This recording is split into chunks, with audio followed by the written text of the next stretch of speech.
Hey les challengers, ici Sarah, bienvenue dans cette nouvelle vidéo. On est là aujourd'hui pour parler de comment être une personne attrayante en conversation, comment ne pas être ennuyeux et arriver à développer des conversations intéressantes avec des femmes, des hommes. Let's get started!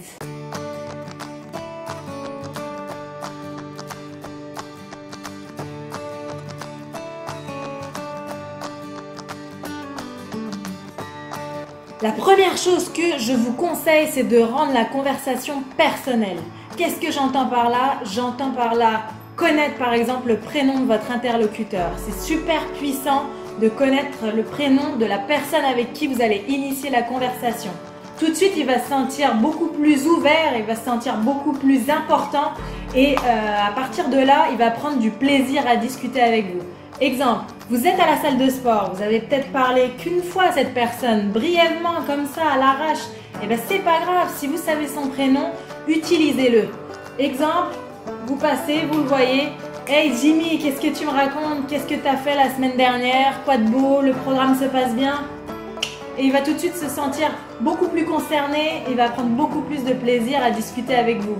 Autre exemple, au lieu d'enchaîner les questions, hey, au fait, d'où tu viens? T'as quel âge? Qu'est-ce que tu fais dans la vie? Non, ça c'est juste rédhibitoire. Il faut aller plus loin que ça, il faut creuser. Au lieu de s'arrêter à ces questions-là, quand vous demandez à quelqu'un par exemple d'où il vient, creusez, demandez-lui par exemple, ah ok, tu viens de New York City? Ah ok, et c'est quoi ton quartier favori dans cette ville? Tu regrettes ou t'as adoré passer ton enfance là-bas? Creusez, vraiment rendez la conversation personnelle. Intéressez-vous et la personne se sentira valorisée. Le fait de rendre aussi la conversation personnelle, vous facilitez la tâche parce qu'en fait vous êtes focus sur la personne en face, vous écoutez vraiment ce qu'elle dit et vous rebondissez. Donc finalement ça vous fait moins de travail, vous avez juste à poser des questions, rebondir sur ce qu'elle dit et ça vous facilite la tâche. Le deuxième conseil, c'est le eye contact. Si vous regardez la personne lorsque vous discutez, elle aura beaucoup plus d'attention pour vous, elle sera beaucoup plus plongée dans votre conversation qu'autre chose. Si vous parlez avec elle et que vous regardez à droite à gauche, que vous évitez le regard, c'est rédhibitoire. Ça fait vraiment la personne qui n'est pas à l'aise dans la discussion et qui fuit en fait, qui fuit la discussion, qui fuit la personne et qui ne se sent pas à l'aise. Donc attention, ne quittez jamais des yeux la personne avec qui vous discutez. C'est un moyen de garder son attention. Le troisième conseil, c'est d'être bref et positif. S'il vous plaît, soyez pas cette personne qui prend 10 minutes à répondre à la question « Hey, quoi de neuf Sarah, ta journée, quoi de beau, qu'est-ce que t'as fait ?» Ah bah écoute, franchement, fatigante, les collègues ça va pas, enfin... Non, ne prenez pas 10 minutes, soyez bref. Et soyez positif. Ne saisissez pas l'opportunité pour raconter votre vie et encore moins pour vous plaindre. Parce que ça fait fuir le monde, tout simplement. Et en étant bref et positif, ça suscite aussi la curiosité de votre interlocuteur. C'est un moyen de garder la conversation le plus longtemps possible. L'autre personne va vouloir vous poser des questions, va s'intéresser et donc la conversation va rouler de cette manière. C'est un moyen de faire durer la conversation. Le quatrième conseil, c'est de croire en ce que vous dites. Si vous ne croyez pas en ce que vous dites, comment vous voulez que votre interlocuteur croie aussi en ce que vous dites? Comment vous voulez qu'il soit intéressé, qu'il ait de l'attention, qu'il ait envie de vous suivre, qu'il ait envie d'écouter ce que vous dites? Parlez avec émotion, vraiment ressentez ce que vous dites. Racontez une vraie histoire. Vraiment, revivez-la, votre histoire, quand vous la racontez. C'est comme ça que la personne sera vraiment plongée aussi dans votre histoire et aura de l'intérêt. Le cinquième conseil, c'est de parler fort, doucement et calmement. On a déjà parlé dans les autres vidéos. Si vous parlez comme ça, ouais non mais c'est clair, moi de toute façon la semaine dernière ça allait pas, de toute façon le boulot, non, ça donne tout de suite une image de personne stressée, qui ne prend pas le temps de discuter, qui est vraiment anxieuse. Prenez le temps, respirez, faites des pauses et même autorisez des silences dans votre conversation. Les personnes généralement anxieuses et qui manquent de confiance ne supportent pas le silence. Ils essayent de meubler les silences. Et donc du coup, ils sortent tout et n'importe quoi pour meubler le silence. Soyez pas de ces personnes, faites attention, autorisez le silence. C'est un moyen aussi pour vous de réfléchir, c'est un moyen pour vous d'être plus impactant dans vos mots, un moyen d'articuler. Exemple, tu vois ce que je veux dire? T'es d'accord avec moi?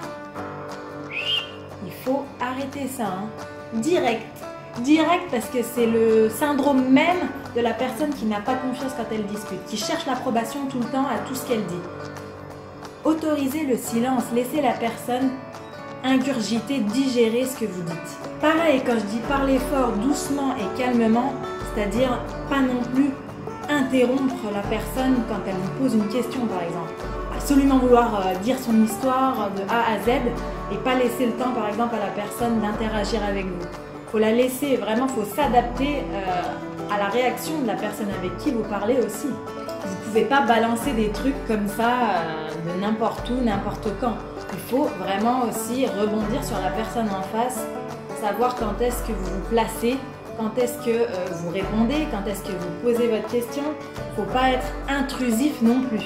Exemple, la semaine dernière j'étais à un meet-up, donc un meet-up d'expatriés, il y avait plein de monde et il y avait ce Portugais qui voulait absolument s'immiscer dans toutes les discussions. C'est-à-dire qu'il n'avait aucune honte à venir couper la parole, à venir couper une conversation entre deux personnes pour exister. Attention à ça, attention, il faut s'adapter, il faut savoir aussi quand est-ce que c'est à nous de parler et quand est-ce qu'on doit écouter les autres. Cela dit, j'ai trouvé ça courageux de sa part. J'ai bien vu qu'il faisait des efforts, qu'il avait envie de nouer un lien, qu'il avait envie de créer des connexions. Mais attention de ne pas tomber dans l'extrême, c'est comme tout. Il faut aussi s'adapter, c'est pour ça qu'il faut aussi rester focus sur les personnes avec qui vous discutez et pas tête baissée sur vous-même et sur votre idée, sur ce que vous devez dire. Non, il faut vraiment écouter les autres. L'écoute, c'est très important. La 6e clé, c'est de se mettre à l'aise. Vous donnez une image de personne relaxée, de personnes confortables et même au niveau psychologique, vous allez être beaucoup plus disposé à discuter calmement. Exemple, si vous voulez vous mettre avec les jambes croisées, mettez-vous les jambes croisées.